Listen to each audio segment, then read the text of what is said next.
Hello दोस्तों, नमस्कार। आज की वीडियो में हम लोग पढ़ेंगे गुरुत्वाकर्षण। आज की वीडियो में इस पूरे पाठ के बारे में बहुत ही सिंपल से, बहुत ही आसानी से और बहुत ही नई ट्रिक से जानकारी लेंगे और बहुत ही एक एक टॉपिक बहुत ही क्लियर से समझेंगे, एकदम डीप में, एकदम अच्छे से हर पॉइंट्स को समझेंगे। तो वीडियो को अंत तक देखना ताकि ये पाठ आपको अच्छे से समझ में आ सके। तो यहाँ पर चलिए वीडियो को स्टार्ट करते हैं। यहाँ पर मैंने गुरुत्वाकर्षण पाठ का है नाम, पहला जो गुरुत्वाकर्षण फर्स्ट है, जिसमें हमें ग्रहों की गति पढ़नी है। फिर उसके बाद हमें उपग्रहों की गति पढ़नी होगी, तो उपग्रहों की गति का अलग पाठ है, वो हमें सेकंड अगले पाठ में मिल जाएगा, उसका भी उसे भी पढ़ेंगे। यहाँ पर फिलहाल गुरुत्वाकर्षण देखते हैं। सबसे पहले हमें जान लेते हैं आकाश में ग्रह कितने होते हैं, ये कितने तो आकाश में टोटल 8 ग्रह हैं जो सूर्य के चारों ओर चक्कर लगाते हैं, और ये कुछ ग्रह की विशेषताएं भी होती हैं और उनके कितने दिन में चक्कर लगाते हैं, इन सब का वीडियो भी मैंने अलग से बनाया हुआ है, आप देख सकते हैं, चैनल पे उपलब्ध है। यहाँ पर बुध, शुक्र, पृथ्वी, मंगल, बृहस्पति, शनि, अरुण, वरुण, ये 8 ग्रह होते हैं और यही 8 ग्रह सूर्य के चारों ओर वृत्ताकार कक्षा में चक्कर लगाते हैं।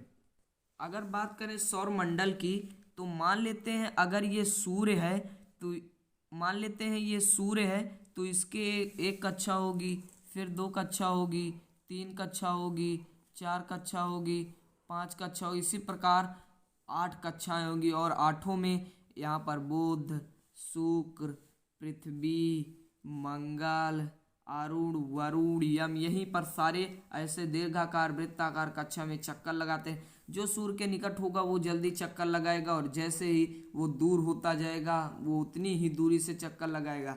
बृहस्पति सबसे बड़ा ग्रह है। पृथ्वी एक ऐसा ग्रह है जहाँ पर जीवन संभव है। शुक्र को पृथ्वी की बहन कहा जाता है, इसे नीला ग्रह भी कहा जाता है, पृथ्वी को नीला ग्रह कहा जाता है।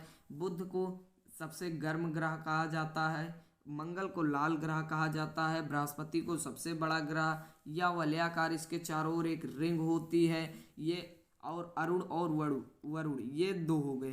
तो यहाँ पर बृहस्पति सबसे बड़ा ग्रह है। कुछ आकाशीय पिंड परिक्रमण करते हैं, उन्हें उपग्रह कहते हैं। जो ग्रह का चक्कर लगाए उन्हें उपग्रह कहते हैं, सिंपल सी बात है। फिर अगला हमारा इसमें मेन टॉपिक मैंने लिखा हुआ है। तो यहाँ पर अगला हमें पढ़ना है न्यूटन के सार्वत्रिक गुरुत्वाकर्षण का नियम। न्यूटन का गुरुत्वाकर्षण का नियम क्या है, तो इसका मैंने अलग से वीडियो बनाया, वहां पर मैंने एकदम डीपली जानकारी दी है, आप चैनल पे है देख सकते हैं। यहाँ पर फिलहाल देख लेते हैं डेमो। यहाँ पर न्यूटन गुरुत्वाकर्षण का नियम क्या है, इन्होंने न्यूटन ने 1686 में दिया।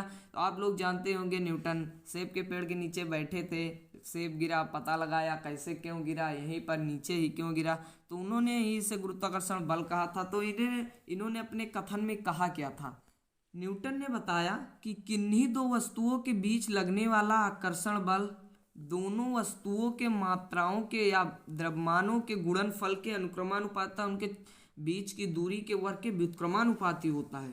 तो इन्होंने ये बताया, यहाँ पर कहीं कहीं आपको किसी किसी किताबों में द्रव्यमान मिल जाएगा, तो उससे कोई दिक्कत है नहीं, द्रव्यमान मात्रा बात वही होती है। तो अगर हम इसका अलग से फिगर बनाना चाहें, तो अगर यहाँ पर मान लेते हैं ये 2 पिंड हैं, एक मान लेते हैं आप पृथ्वी मान सकते हैं, एक को सूर्य मान भी सकते, एक को कुछ भी मान, चंद्रमा मान सकते हैं, पृथ्वी मान सकते हैं। यहाँ पर ये मान लेते हैं इसका द्रव्यमान m1 है, इसका द्रव्यमान m2 है, इनके बीच की दूरी है r, और इनमें आकर्षण बल लग रहा है F, मान लेते हैं इनमें आकर्षण बल F लग रहा है। तो यहाँ पर कह रहा है, न्यूटन ने कहा किन्हीं 2 वस्तुओं के बीच लगने वाला आकर्षण बल उनके द्रव्यमानों के गुणनफल के अनुक्रमानुपाती, जो आकर्षण बल है उनके द्रव्यमानों के गुणनफल के अनुक्रमानुपाती, उनके बीच की दूरी के वर्ग के व्युत्क्रमानुपाती होता है। तो इससे अगर एक पक्ष बराबर है तो दोनों पक्ष बराबर करके इस प्रकार कुछ लिख सकते हैं, m1 m2 by are square, इससे लिख सकते हैं सिंपल सा, ये कांस्टेंट हट जाएगा, तो g m1 m2 upon R square, और यही न्यूटन के गुरुत्वाकर्षण का नियम है। तो यहाँ पर मैंने इसी तरह अच्छे से भी लिखा हुआ है, आप ये लिख देंगे 2 पिंड हैं, द्रव्यमान m1 m2, दूरी इतनी इतनी, तो ये सब लिखने के बाद हम यहाँ पर जैसा कि अभी बताया वैसे ही प्रूफ कर देंगे। यहाँ पर मैंने वही जो अभी बताया वही लिखा है। तो अगर हम जी की बीमा निकालना चाहें, कभी कभी हमें ऐसा भी क्वेश्चन आ जाता है कि सार्वत्रिक गुरुत्वाकर्षण नियतांक की बीमा बताओ, तो आप क्या करेंगे, बीमा कैसे इसकी निकाल, मान लीजिए आपको नहीं पता है, तो सबसे पहले तो इसका मात्रक हमें जानना होगा, मात्रक के बिना बीमा नहीं जान पाएंगे। तो अगर इसका हम मात्रक निकालें तो फॉर्मूला क्या होता है, F is equal to G M1 M2 बटे आर स्क्वायर, अभी अभी प्रूफ किया। तो अगर यहाँ से जी की वैल्यू निकाले तो जी इज इक्वल टू हो जाएगा F R square by M1 M2 हो जाएगा। अब इसे और भी सॉल्व करना चाहें तो जी, अगर इसका मात्रक निकालना चाहें तो न्यूटन मीटर स्क्वायर पर किलोग्राम स्क्वायर हो जाएगा।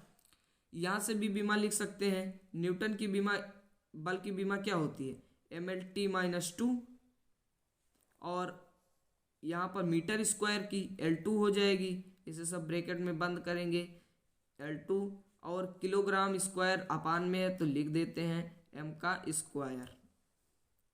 ठीक, अब यहाँ पर क्या कर सकते हैं आगे, यहाँ से एक L2 एक L3 हो जाएगा, तो यहाँ पर हो जाएगा ML3T-2, ऊपर से ही हो जाएगा L2, यहाँ एक L, यहाँ L3 हो जाएगा, अपान में M2। इसे अगर और भी सॉल्व करना चाहें तो यहाँ पर कर सकते हैं ML M1 L3T-2, और ये जो नीचे घात है इसे ऊपर भेज दें तो -2 हो जाएगा, -2 तो यहाँ से हो जाएगा -2 -1 is equal +1 is equal to -1, यहाँ पर इसकी बीमा ये निकल के आएगी, और यही जी की बीमा होती है। तो मात्रक और बीमा तो यहाँ पर हमारा हो गया। अब यहाँ पर न्यूटन के गुरुत्वाकर्षण का नियम खत्म होता है। अब अगला टॉपिक देखते हैं। तो दोस्तों यहाँ पर उसका अगला टॉपिक है गुरुत्वीय क्षेत्र की तीव्रता। यहाँ पर न्यूटन के नियम का सत्यापन भी है, सत्यापन बहुत ज़्यादा लंबा है, वीडियो बहुत ज़्यादा लंबा हो जाएगा, तो उसके लिए मैं अलग से वीडियो बना दूंगा।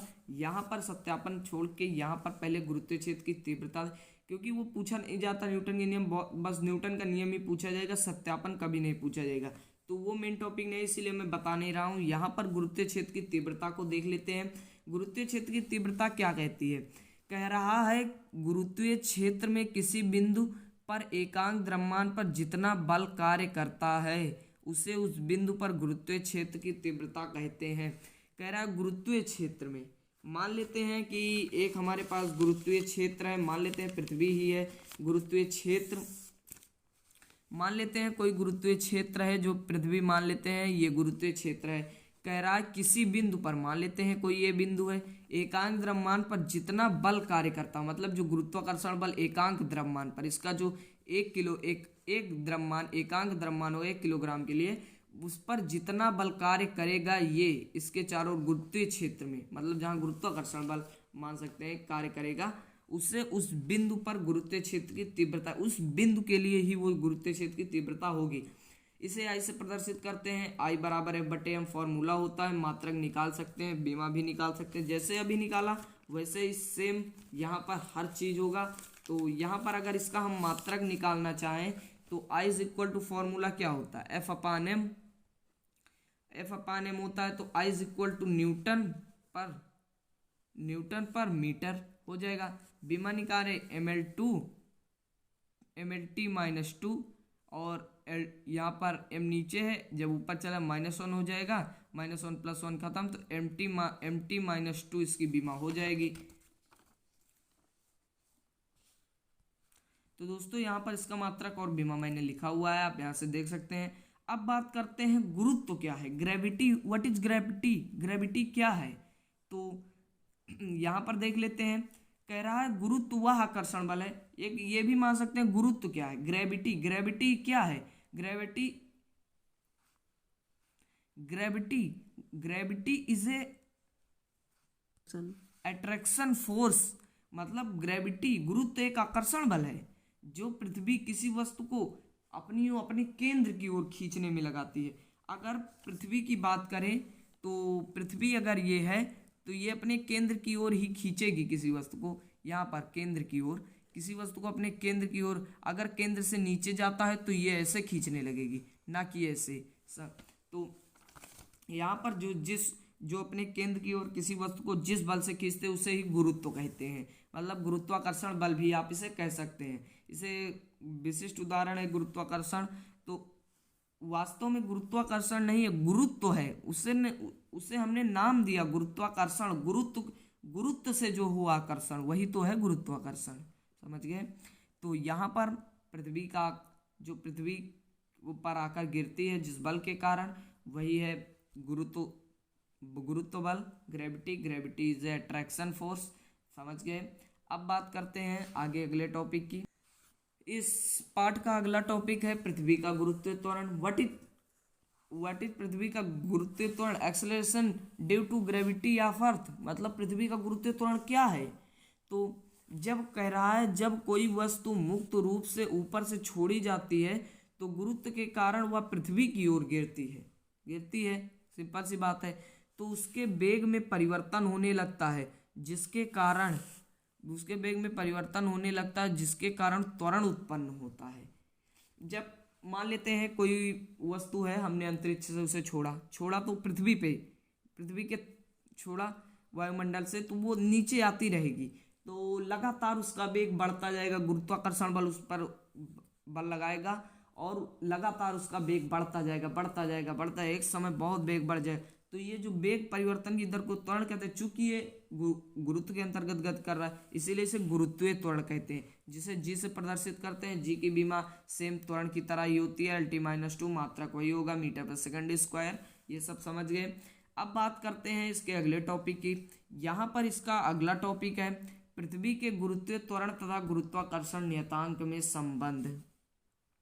ये भाई बहुत ही ज़्यादा इंपॉर्टेंट टॉपिक है और ये जरूर आ सकता है, क्योंकि ये इस पार्ट से यही दो चीज़ पूछा जाएगा। न्यूमेरिकल आगे भी बताते हैं कैसे किस टॉपिक पे पूछे। ज़्यादातर जो क्वेश्चन आएंगे अगर थ्योरी लिखने को आए इस पार्ट से, तो ये जी तथा जी में संबंध और उसमें आएगा न्यूटन का गुरुत्वाकर्षण नियम। यही दो टॉपिक इस पार्ट से आएंगे बस। तो इसको बहुत अच्छे से देखेंगे। इसका मैंने अलग से भी वीडियो बनाया है, उसमें मैंने बहुत डीपली से समझाया, वहाँ चैनल पे है, देख सकते हैं। यहाँ पर है माना पृथ्वी का द्रव्यमान me है। मान लेते हैं पृथ्वी है, ये हम पृथ्वी से निकालेंगे क्योंकि स्मॉल जी ले रहे हैं। माना पृथ्वी का द्रव्यमान me है, लेकिन इससे जानने से पहले आपको जान लेना होगा कैपिटल जी और स्मॉल जी की वैल्यू क्या होती है। ये आप शायद ही जानते हो। तो कैपिटल जी की वैल्यू सबसे पहले बात कर लेते हैं, कैपिटल जी स्मॉल जी की वैल्यू। तो कैपिटल जी और स्मॉल जी की वैल्यू क्या हो सकती है? कैपिटल जी की वैल्यू होती है 6.67 इंटू 10⁻⁻11। इसकी होते हैं 9.8 मीटर पर सेकंड स्क्वायर। यहाँ पर इसका मात्रक भी लिख देंगे, किलोग्राम मीटर स्क्वायर पर किलोग्राम। मात्रक हो जाएगा इसका न्यूटन मीटर स्क्वायर पर किलोग्राम स्क्वायर। अभी पीछे ही निकाला था, बीमा भी निकाली थी। तो यहाँ पर ये हो जाएगा। अगर अब हम इसका मान लेते हैं, हमारे पास एक पृथ्वी है जिसका द्रव्यमान me है, उसके बीच की दूरी r है और कोई पिंड रखा है जो यम द्रव्यमान का है और पृथ्वी और इसके लिए। तो ये सब तो हमने यहाँ पर गाथा लिखा हुआ है, गाथा छाप लीजिए। और इससे क्या, बस ये जो लिखा है माना पृथ्वी है, इसका द्रव्यमान me है, त्रिज्या r है, तल पर कोई पिंड रखा है, यहाँ पर इनके बीच की दूरी है, इतने मान लेते हैं। तो न्यूटन के गुरुत्वाकर्षण के नियम से यहाँ पर अगर रफली हम समझना चाहें तो अगर न्यूटन का गुरुत्वाकर्षण का नियम क्या कहता है, G m1m2/r² होता है। अगर F बराबर mg होता है, एक फॉर्मूला होता है, अगर इस mg की वैल्यू को यहाँ पर पुट कर दें तो क्या हो जाएगा। यहाँ पर मैंने m1 m2 लिया है, तो यहाँ पर भी हम ले लेते हैं m2 या m1 भी ले सकते हैं, जो आपकी इच्छा हो। तो m आप ले सकते हैं, क्योंकि हम इस समय पृथ्वी के लिए निकाल रहे हैं। एक का द्रव्यमान m है तो एक का me मॉस ऑफ अर्थ और m एक ले लेते हैं। तो यहाँ पर हो जाएगा mg। F is equal to, ये ऑब्जेक्ट का द्रव्यमान है तो g, इसकी जगह पे mg रख देते हैं। तो mg is equal to g MEM/r²। ठीक, m से m खत्म। अब अगर इसको हम लिखना चाहें तो GR² is equal to GME। ठीक है, यहाँ तक ये कैपिटल जी और स्मॉल जी में संबंध है, इसी को हमने यहाँ पर बताया और भी अच्छे से लिखा है। कह रहा है यहाँ पर न्यूटन गुरुत्वाकर्षण का नियम से इक्वेशन नंबर फर्स्ट मान लेते हैं। फिर बल F के वस्तु में गुरुत्वीय त्वरण G उत्पन्न होता है F के कारण। तो जब गुरुत्वीय त्वरण G उत्पन्न होगा बल भी होगा, तो F बराबर mg फॉर्मूले से F बराबर mg फॉर्मूले से, समीकरण 1 व 2 से F की वैल्यू यहाँ पर पुट की, बस वही किया जो अभी किया, बस हो गया। कैपिटल जी तथा स्मॉल जी में संबंध, और यहाँ पर ये पूरा हो गया। तो यहाँ पर आज की वीडियो में इतना ही। उम्मीद करता हूँ आपको ये वीडियो पसंद आया होगा। इसके अगले के जो हमारे टॉपिक्स हैं उससे हम आगे पढ़ेंगे। अभी हमारे इसमें बहुत सारे टॉपिक्स बाकी हैं, क्योंकि ऊपर जाने पर पृथ्वी तल से जी के मान में क्या परिवर्तन, नीचे जाने पर जी के मान में क्या परिवर्तन, गुरुत्वीय स्थितिज ऊर्जा, गतिज ऊर्जा, यांत्रिक ऊर्जा, और अभी बहुत सारे टॉपिक्स बचे हैं। मैं वीडियो को बहुत ज़्यादा लंबा नहीं करना चाहता, 2 वीडियो में मैं आपको पूरा पाठ समझा दूंगा।